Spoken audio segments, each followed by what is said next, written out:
하나님의 말씀 구약 가장 먼저 나오는 창세기 35장입니다.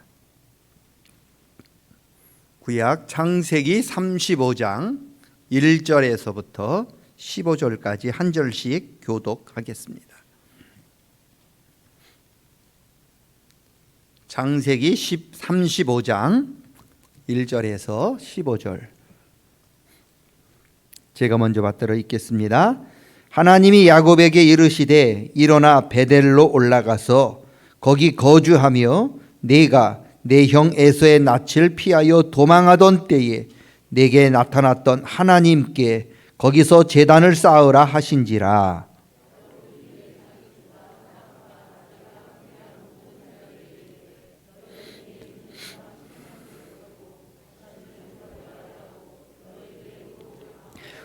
우리가 일어나 베델로 올라가자 내 환난 날에 내게 응답하시며 내가 가는 길에서 나와 함께 하신 하나님께 내가 거기서 제단을 쌓으려 하노라 하매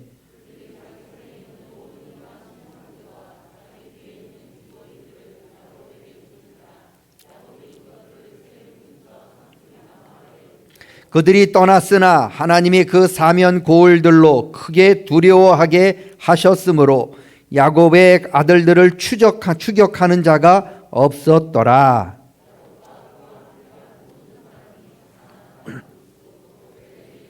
그가 거기서 제단을 쌓고 그곳을 엘베델이라 불렀으니 이는 그의 형의 낯을 피할 때에 하나님이 거기서 그에게 나타나셨음이더라.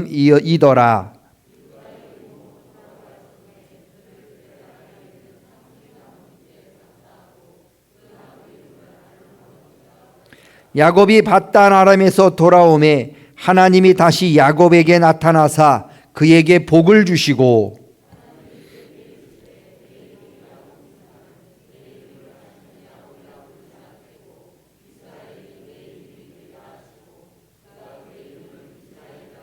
하나님이 그에게 이르시되 나는 전능하신 하나님이라 생육하며 번성하라 한 백성과 백성들의 총회가 내게서 나오고 왕들이 내 허리에서 나오리라.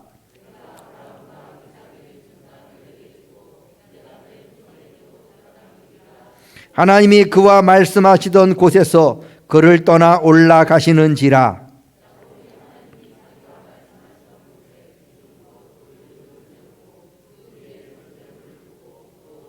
다 같이요. 하나님이 자기와 말씀하시던 곳의 이름을 베델이라 불렀더라. 아멘. 이 자리에 참여해서 예배하는 여러분 그리고 영상으로 예배하는 우리 성도님들을 주님의 이름으로 축복합니다. 지난 시간 창세기를 살펴보면서 믿음의 조상 아브라함, 그의 아들 이삭, 그의 손자 야곱 모두가 하나님 앞에 제단을 쌓고 예배에 힘쓴 사람이었다 말씀드렸습니다. 예배가 왜 중요합니까? 예배는 하나님께서 주인 되심을 선포하는 행위이기 때문에 그런 겁니다. 지금 우리가 이렇게 예배에 있는 거잖아요. 예배 드리는 거잖아요. 우리가 이 자리에 앉아 있는 게 아무런 의미가 없는 것이 아니라 바로 하나님의 주인 되심을 우리가 이 자리에서 선포하고 있기 때문에 중요합니다. 왜 성경이 우상을 만들지 말고 우상을 섬기지 말라고 그렇게 강력하고 말씀하고 있느냐? 우상을 만들고 섬기는 것은 단순히 우상을 섬기는 게 아닙니다. 우상을 주인으로 인정하는 것이기 때문에 그렇습니다. 우상은 주인이 아닙니다. 온 우주의 주인은 오직 창조주 하나님이십니다. 그래서 우리는 오직 하나님께만 예배해야 하는 겁니다. 성경은 예배에 관한 책입니다. 누구에게 예배를 해야 말씀하고 있느냐? 창조주 하나님께만 예배하라고 가르치고 있습니다. 왜 성경 가장 먼저 창세기 1장 1절이 태초에 하나님이 천지를 창조하셨다라고 말씀하고 있느냐? 여러분, 예배의 대상은 오직 하나님이라고 말씀하기 위해서 그 말씀이 가장 먼저 나온 거예요. 창조주 하나님께만 예배할 수 있다라고 하는 말씀입니다. 성경은 창조주 하나님께 예배하는 사람들에게 하나님께서 어떤 은혜를 준비해 주시고 어떤 복을 내리시는가를 자세하게 말씀해 주고 있어요. 반면에 하나님을 거부하고 우상을 섬기는 사람에게 하나님의 심판이 얼마나 무섭고 두려운가를 또한 자세하게 말씀하고 있습니다. 여러분, 누구에게 예배하는가에 따라서 인생이 달라집니다. 저와 여러분 모두가 하나님께만 예배하는 복 있는 성도들 되시기를 축원합니다. 믿음의 조상 아브라함, 그 아들 이삭, 그의 손자 야곱, 각자는 자기의 제단을 가지고 있었어요. 자기가 제단을 쌓고 그 위에서 하나님께 예배를 드렸어요. 기쁠 때에는 감사함으로 예배를 드렸고, 힘들고 어려울 때에는 하나님의 도우심을 바라시면서 하나님 앞에 예배를 드렸습니다. 아버지 제단이 저절로 아들에게 넘어가는 게 아닙니다. 아들은 아들의 제단을 자기 손으로 쌓아야 하는 겁니다. 아브라함을 성경에 보면 아브라함이 여러 곳에서 예배를 드렸는데 아브라함이 가장 중심적으로 예배를 드린 곳이 마므레 상수리 나무라고 말씀하고 있습니다. 거기에 제단을 쌓고 예배를 드렸어요.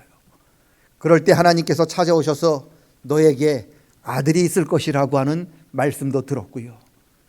거기서 예배를 드릴 때 소돔과 고모라의 죄악이 너무나 크기 때문에 내가 그곳을 심판할 것이다. 그런 경고의 말씀도 들었습니다. 너는 그곳에서 복의 근원이 될 것이고 너는 열방의 아버지가 될 것이라고 하는 약속도 받았습니다. 그리고 가나안 땅을 너와 내 후손에게 내가 영원히 줄 것이라고 하는 약속을 예배 중을 통해 예배하는 도중에 그는 받게 되었습니다. 어디서요? 마므레 상수리 나무 제단에서. 아들이 이삭인데 이삭은 아버지 아브라함이 쌓았던 마므레 상수리 제단에서 예배를 드리지 않았습니다. 이삭은 부엘세바라고 하는 곳에서 제단을 쌓았습니다. 제단을 쌓았어요. 예배를 드렸습니다. 그런데 그곳에 큰 가뭄이 찾아왔습니다. 아버지 아브라함은 그곳에 가뭄이 찾아왔을 때 애굽으로 피난을 갔습니다. 이삭도 아버지를 따라서 애굽으로 잠시 피난을 가야겠다 하고 짐을 싸고 있는데 하나님이 찾아오셔요. 이삭아, 가뭄이 찾아와도 그 땅을 떠나지 말아라. 하나님 말씀을 들은 이삭은요, 짐을 다 풉니다. 그리고 가뭄 중에서 그 땅에 거합니다. 놀라운 일이 벌어집니다. 하나님께서 가뭄 중에 이삭에게 100배의 복을 허락해 주셨습니다.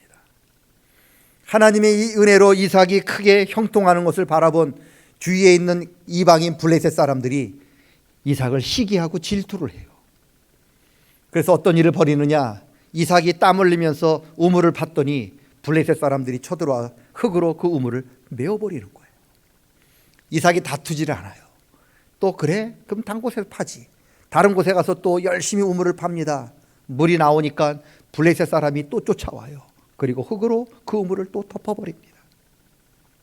또 다른 곳으로 옮깁니다. 거기서 또 열심히 우물을 팠습니다. 그런데 또 쫓아와요. 그곳에 또 흙으로 우물을 메꿨습니다. 그리고 마지막으로 우물을 팠습니다. 그 판 우물 이름이 부엘세바였어요. 블레셋 사람들이 자기들이 아무리 이삭을 괴롭히고 우물을 파면 그것을 흙으로 메꾸고도 이삭이 저렇게 형통한 것을 보고는 두려움을 느끼는 거죠. 야, 저 사람은 건드리면 안 되는 사람인 거구나. 아주 무시무시한 신이 저 사람을 지키고 있구나를 깨닫게 됩니다. 그래서 이삭을 찾아와요. 그리고 내가 잘못했다. 내가 잘못했더니 용서해주고 우리가 다시는 너를 괴롭히지 않으마. 그리고 이삭과 우리 사이좋게 지내자 화평의 조약을 맺습니다. 그 조약을 맺은 곳의 이름이 부엘세바입니다. 이삭은 그 부엘세바에서 제단을 쌓고 하나님께 예배합니다. 그러자 하나님이 찾아오십니다. 그리고 말씀하십니다. 이 땅, 내가 너의 아버지 아브라함에게 주기로 한 땅인데 내가 이제는 너와 내 후손에게 주리라. 아버지가 받았던 약속을 이어받습니다. 여러분, 아버지 아브라함은 마므레에서 하나님의 약속을 받았는데 오늘 아들 이삭은 부엘세바에서 하나님의 약속을 받게 되었습니다. 손자가 야곱이에요. 야곱은 베델에서 하나님께 제단을 쌓았어요.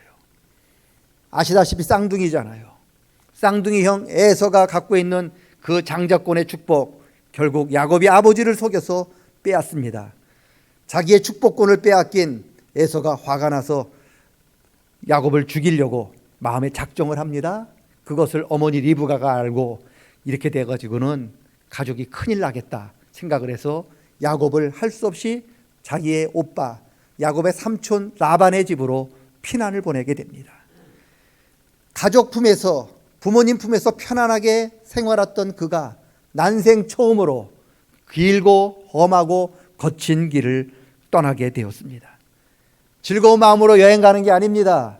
살기 위해서 목숨을 걸고 도망가는 거예요. 집에서 쫓겨났어요. 아버지 이삭이 섬기던 브엘세바 제단에서 쫓겨났습니다. 가족에게서 버림받고 하나님에게서 버림받은 것 같았습니다. 여러분, 그러다가 루스라는 곳에서 이르러 잠을 자게 되었습니다. 여러분, 루스는 이스라엘 사람들이 사는 곳이 아니고 이방인들이 사는 곳이기 때문에 아무도 야곱을 자기 집으로 초청하지 않아요. 할 수 없이 밖에 들판에서 노숙을 합니다. 돌베개를 베고 잠을 잡니다. 가족에게, 하나님에게 버림받았던 슬픔으로 눈물을 흘리고 잠을 자는데 그가 그 슬픔 자리에 잠자는 그곳에 하나님이 찾아오셨어요. 꿈을 꿨어요. 긴 사다리가 하늘을 향해 있고 그 사다리를 타고 천사들이 오르락 내리락 하는 것을 보게 됩니다. 그 사다리 끝에, 하늘 끝에는 하나님이 서 계셔서 야곱을 바라보고 계셨습니다. 그리고 야곱에게 말씀합니다. 야곱아, 내가 지금 부득이하게 삼촌 라반의 집으로 가지만 내가 반드시 너를 이 땅으로 다시 돌아오게 해주겠다. 그리고 내가 이 땅에 돌아올 때까지 내가 너와 항상 함께 있어 너를 떠나지 아니하겠다. 내 할아버지 아브라함, 내 아버지 이삭에게 주었던 이 땅, 이제 내가 너와 내 후손에게 주겠다라고 약속해 주셨습니다. 자기가 가장 힘들고 어려울 때 야곱은 자기를 찾아오신 베델에 제단을 쌓았습니다. 할아버지는 마므레 상수리 나무, 아버지는 브엘세바, 그리고 야곱 자신은 베델에 제단을 쌓고 예배를 드렸습니다. 여러분, 이처럼 각자가 하나님을 만난 그곳에 제단을 쌓았습니다. 여러분, 오늘도 마찬가지입니다. 우리 자녀들이 어렸을 적에는 아버지가 쌓았던, 부모님이 쌓았던 제단에서 함께 예배를 드리지만 그 자녀가 믿음으로 성장하고 장성하여 어른이 되면 이제 그 자녀가 하나님을 만나야 되고 하나님을 만난 그 자리에 자기 손으로 자기 힘으로 제단을 쌓아야 하는 겁니다. 아버지가 만난 하나님은 아버지 하나님이죠. 내가 만난 하나님이 진짜 나의 하나님이 되는 겁니다. 바라긴 성도님 모두가 하나님을 만나서 하나님 만난 그곳에 제단을 쌓고 예배하는 복 있는 성도들이 되시기를 축원합니다. 그리고 더 바라기는 우리 자녀들, 우리 후손들, 그 후손의 후손들도 하나님을 만나서 제단을 쌓는 그 일들이, 아름다운 그 일들이 주님이 다시 오실 때까지 계속해서 끊이지 않고 이어질 수 있기를 주님의 이름으로 축복합니다. 복 중의 복은요, 자녀들이 하나님 만나서 예배하는 제단 쌓는 게 가장 최고의 복인 줄로 믿습니다. 아니, 아버지한테 어머니한테 큰 유산, 재산 물려받는 것도 물론 복이지요. 받을 수 있으면 열심히 받으십시오. 그런데 여러분, 재물 받는 것도 중요하지만 하나님을 유산으로 받는 사람이 복 있는 사람이에요. 세상에서 억만금 받는 것보다 한 줄에 하나님 말씀을 물려주라고 하는 책도 있었어요. 세상의 억만금보다 더 귀한 것은 하나님의 말씀이요, 하나님 자신입니다. 여러분, 세상의 그 어떤 것도 하나님을 대신할 수 없고 세상의 그 무엇도 하나님 말씀을 대신할 수 없어요. 그래서 우리 부모에게 주신 하나님의 사명은 부모인 우리들이 자녀를 위해서 기도해야 하는데 뭐라고 기도해야 되느냐? 하나님, 우리 자녀들이 하나님 만나서 하나님 만난 그곳에 제단을 쌓고 하나님께 예배하는 자녀가 되게 해 주시옵소서라고 기도하셔야 돼요. 그게 우리 부모의 사명이죠. 예수님 십자가 지고 갈 때 사람들이 막 예수님 그 모습 안타까워서 울었잖아요. 그럴 때 예수님이 뭐라고 말씀하십니까? 예루살렘의 딸들아, 날 위해 울지 말고 너와 너희 자녀를 위해서 울어라. 왜 울라는 소리입니까? 우리 자녀들 하나님 만나서 예배하는 제단 쌓으라고 울라고 하는 말씀 아니겠습니까? 여러분, 바로 먼저 부모인 우리들이 무너진 제단을 쌓아야 합니다.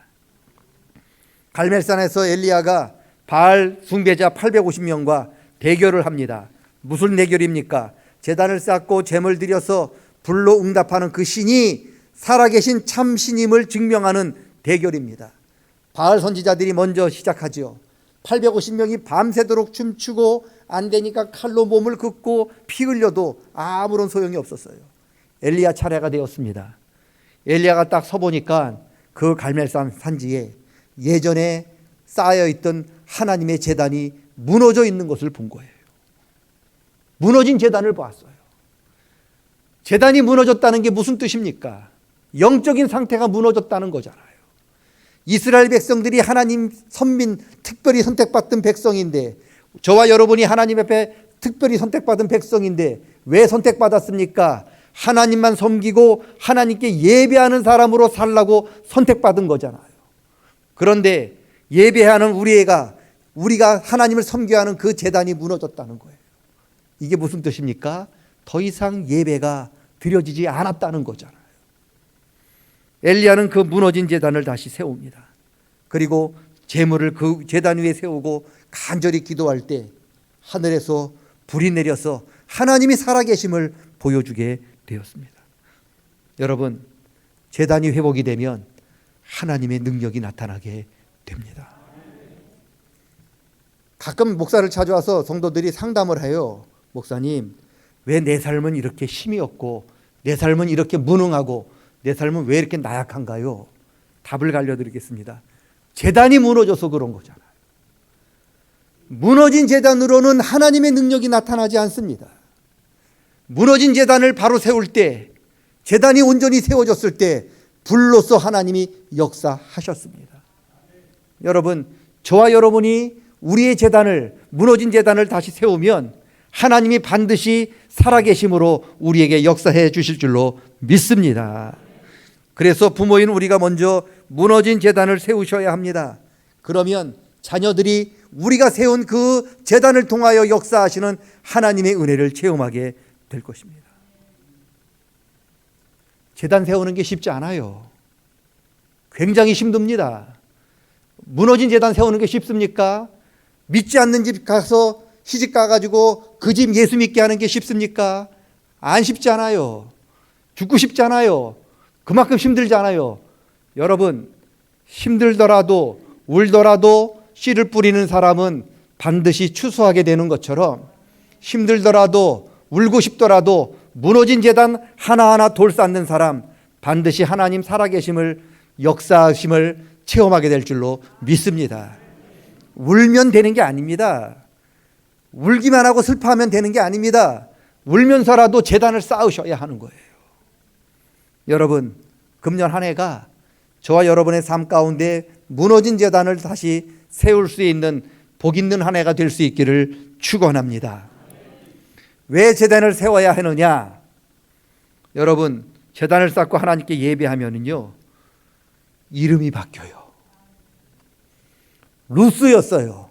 근데 야곱이 제단을 쌓으니까 루스가 하나님의 집 베델로 바뀌었어요. 무슨 뜻인지 아십니까? 환경이 안 좋다고 타박할 필요가 없어요. 여건이 안 좋다고 타박할 필요가 없어요. 안 좋은 그곳에 제단을 쌓으세요. 하나님이 그 안 좋은 환경을 하나님의 집으로 바꿔주실 줄로 믿습니다. 이름이 바뀌어요. 야곱이 제단을 쌓았었더니 하나님이 더 이상 야곱을 속이는 자 야곱에서 이제는 이스라엘, 하나님이 대신 싸워주는 사람으로 바꿔주셨습니다. 땅의 이름이 바뀌었고요, 사람의 이름이 바뀌었어요. 그게 무슨 뜻이느냐? 운명이 바뀌었다는 거죠. 세상 말로 팔자가 바뀌었다는 거예요.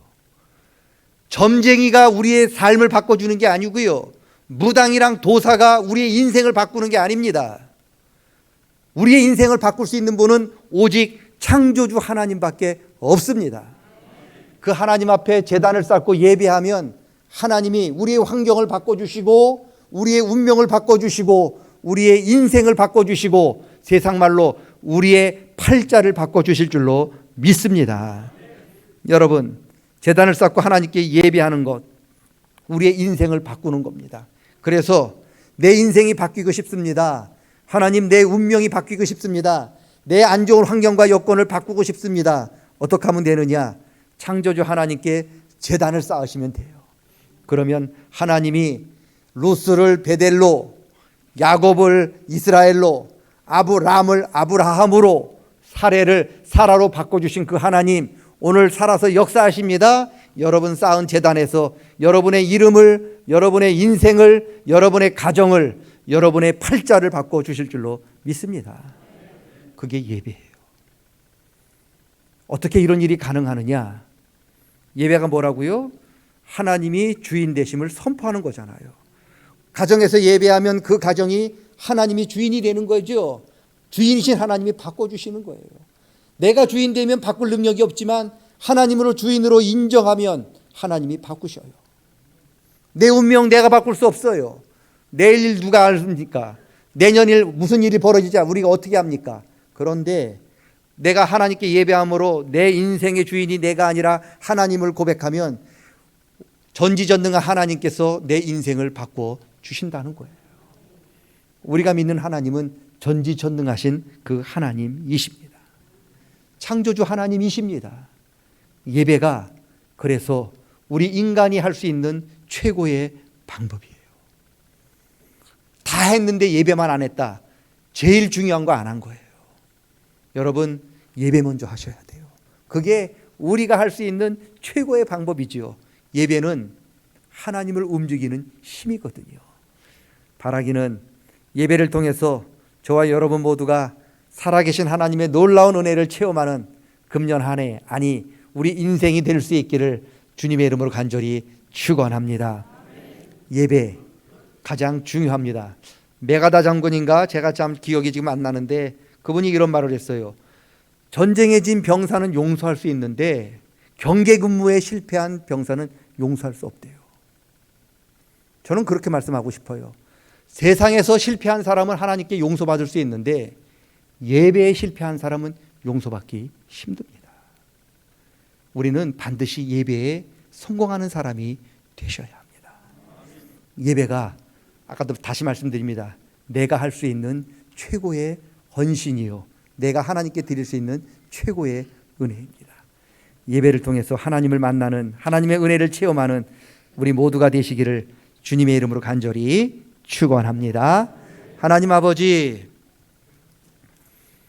우리의 인생, 우리의 운명, 우리의 지역, 나쁘다고 불평하고 원망하기보다는 예배를 통하여 하나님의 주인 되심을 선포하며 주인이신 창조주 하나님께서 우리의 삶을, 우리의 가정을, 우리의 학업을, 우리의 직장을, 우리의 모든 것들을 바꿔주실 줄로 믿으며 나아가는 저희들 되게 해 주시옵소서.